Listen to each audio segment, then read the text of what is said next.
Siriyadagi lagerlerde жүргөн кыргызстандыктарды өз мекенине алып келүү маселеси кайрадан көтөрүлүүдө. Сөз Сириядагы согушка катышып жүргөн эркектер тууралуу эмес. Кыргызстандан барып калган кыз-келиндер жана алардын кичинекей балдары тууралуу болууда.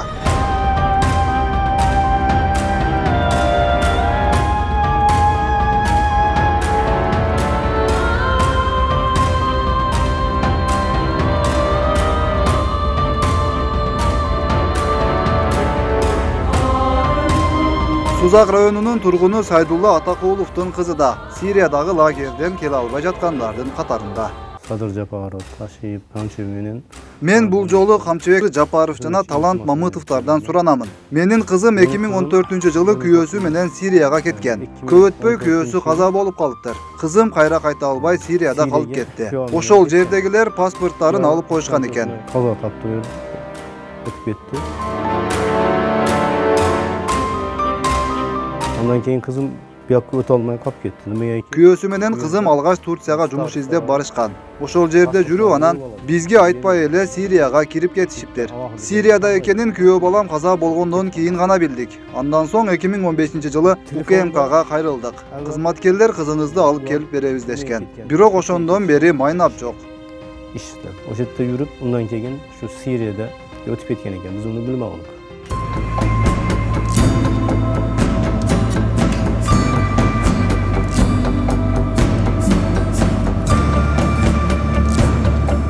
...2019-yılı kızım anaşı Bejins lagerine düşüp aldı Baguz'ga.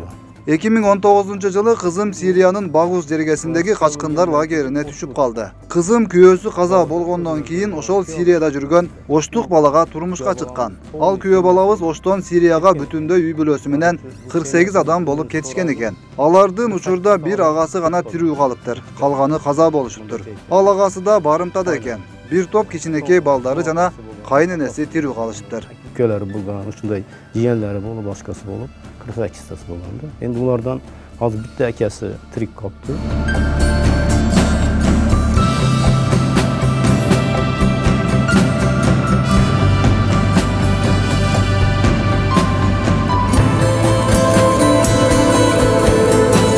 Yıldan başlap biz kattık ata-eneler gruppa açıp hareket kılıştı başladı. Murdagı жылдан баштап биз ата-энелер группа ачып балдарыбызды алып келүү үчүн катуу аракет кылып баштадык. Азыр 2 WhatsApp группада 125 ата-эне бар. Bir топ ата-энелер кошулган жок. Анткени балдарыбызды мамлекет алып келип кайрадан камап, кыйнайбы деп кооптонуп турушат. Андай ата-энелер Бишкекте да көп. Кызылкыяда, Араван, Ноокатта да өтө көп. Кызым ошол жерде жүрүп экинчи күйөөсүнөн дагы 2 бала төрөдү. Азыр 3 баласы менен лагерде кармалып турат. Алхо лагерде.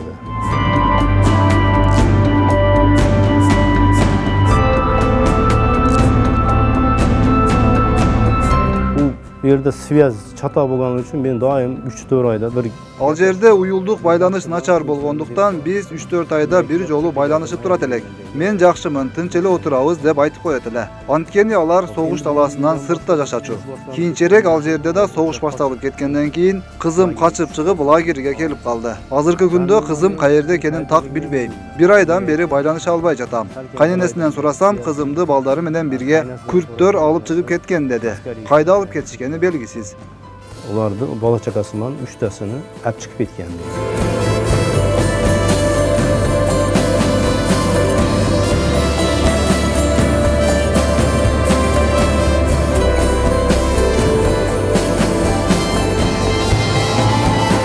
Akılgı yolu kızım menen 10 noyabrda baylanışkan. Akırkı jolu uşul жылдын 10 noyabrында сүйлөшкөнмүн. Ошондон кийин телефону бар экенин билип калышып, күрттөр алып чыгып кетишиптир. Ал жерде абал өтө оор, катуу шамал жүрөт, суук деп айтчу.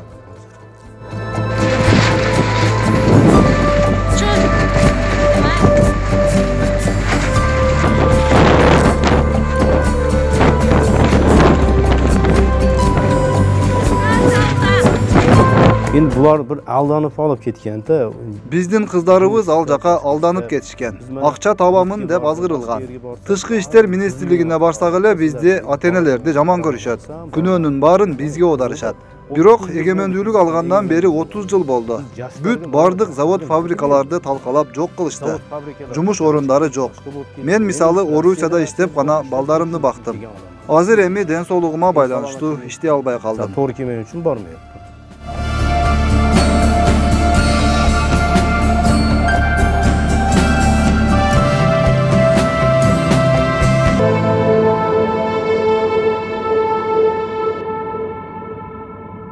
Soranardım mana shu Kamchibek. Men urmаттуу Камчыбек Ташиевден, Садыр Жапаровдон суранамын. Биздин балдарыбызды алып келип бериңиздер. Бул кишилерден үмүтүбүз чоң.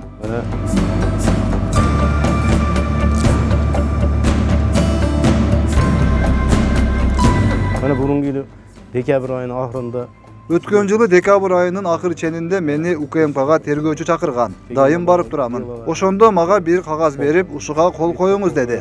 Окуп көрсөм, ал жерде менин кызым Сирияда террордук операцияларга катышкан. Сирия армиясынын аскерлерин өлтүргөн деп жазылыптыр. Мен кызым 4 жылда 3 бала төрөсө, аял киши болсо, кантип операцияга катышмак эле деп сурадым. Кызматкер ушундай кылып гана кызды алып келүүгө мүмкүн экенин айткан. Макул болуп, колумду коюп бердим. Бирок ошондон бери эч кандай кабар жок. Жаңы бийликтен ушул көйгөйдү чечип берүүсүн суранабыз. deydi. Kürtlerge dokument tuzuk.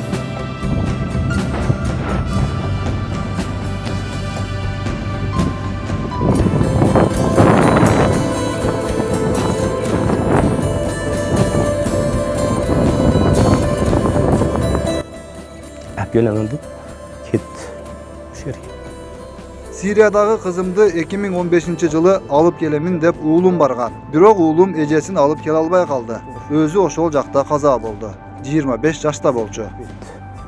25 кирген балайды. Но больше всего я склоняюсь к Ташиеву. Мен да Камчыбек Ташиевке үмүт артып кайрыламын. Камчыбек Кыдыршаевич гана бул маселени чече алат деп ишенем. Менин кызым 4 баласы менен 2014-жылдан бери Сирияда. Ал жерде күн сайын адамдар каза болуп жатышат. Кыргызстандыктарды батыраак алып келүүнү суранамын. Кызым Туркияда турмушка чыккан болчу. Анын күйөөсү кызым аркылуу мага ар ай сайын жардам иретинде $100 салып турган. 2014-жылы күйөө алам менен кызым мага салып жаткан акча үчүн урушу башташат. Ал сенин апаңа акча салбаймын дейт.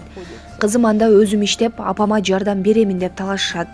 Ошол кезден баштап күйөө алам кызымды кыйнап баштады. Пистолеттерин көрсөтүп атып саламын деп коркутат. Полиция да аралашат. Кызым экөө ажырашып кетишкен. Бир учурда мага ал бала чалып, кызыңыз сиз мененби деп сурады. Чтобы быстрее вывезли оттуда. Там каждый день смертность. Кто-то да умирает.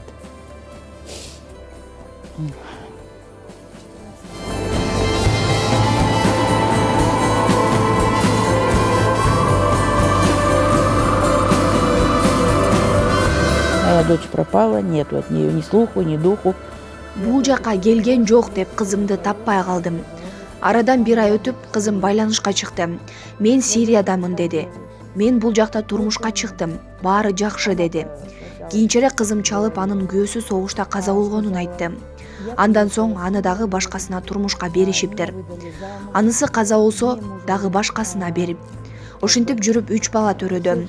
Кызым алданганын билип, аргасыз абалда калды. Мына ошондон бери алардын абалы өтө оор болуп турат. Бир апта мурда байланышып кызым менен сүйлөштүм. Кичинекей кызы ооруп калыптыр. Ал жерде ден соолукту дээрлик эч ким карабайт. Тамак ашы да өтө начар экен. Биз ата-энелер аларга кээде акча салып, жардам берип турабыз. Чатырларда жашашат экен. Жайында өтө ысык, кышында аябай суук болот. Керосин менен жылынып отурушат. Аны күйгүзүп отуруудан да коркушат экен. Анткени канчалаган балдар дал ошол керосинден чыккан өрттөн күйүп, каза болуп калышыптыр.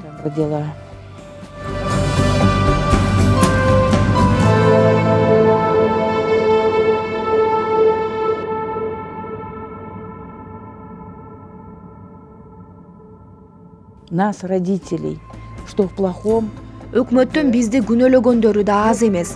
Кыздарыңарга жакшы тарбия берген эмессиңер. Ошол себептүү алар ошол жакка барып калышты дешет. Бирок бүгүн биздин кыздарыбыз алданып калган жерге ар кандай адам барып калышы мүмкүн. Сирияга эле эмес, башка ар кандай ушул сыяктуу кырдаалга туш болуп калышы ыктымал. Анткени көпчүлүк кыргызстандыктар жана башка өлкөлөрдөгү жарандар деле чет мамлекеттерине барып акча табып, үй бүлөсүн багууга аракет кылып жүрөт. Бардык маселе ушунда турат деп ойлойм. Они выезжают на заработки хоть куда. лишь бы заработать, семью кормить. И вот получается вот так.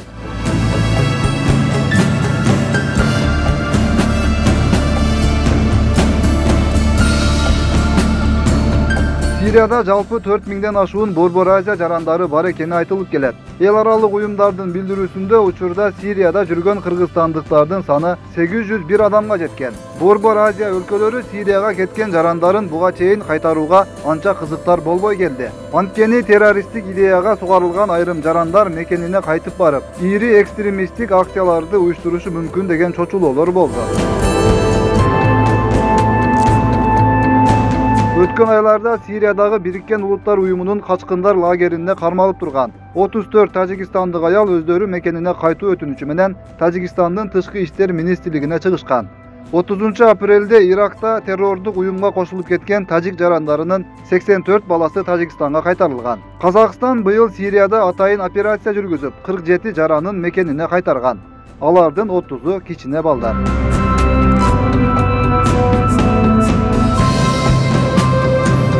Siriyага барып келген жарандарга карата Кыргызстанда эки мыйзам колдонулат. Чет өлкөдөгү согуштук аракеттерге катышуу беренеси жана жалданмачылык. Бирок соттук териштирүү маалында сапардын максаты тергөөдөгү кызматташуу, согуштук аракеттерге катышканбы же жокпу такталып отуруп, жаза жумшартылып берилген учурлар да бар. Башкы прокуратура былтыр Сирияга кеткен 110 кыргызстандык жаранга кылмыш иши козголгонун билдирген. Ал иштердин 55-и сотко өтүп, 41 адам соттолгону айтылган.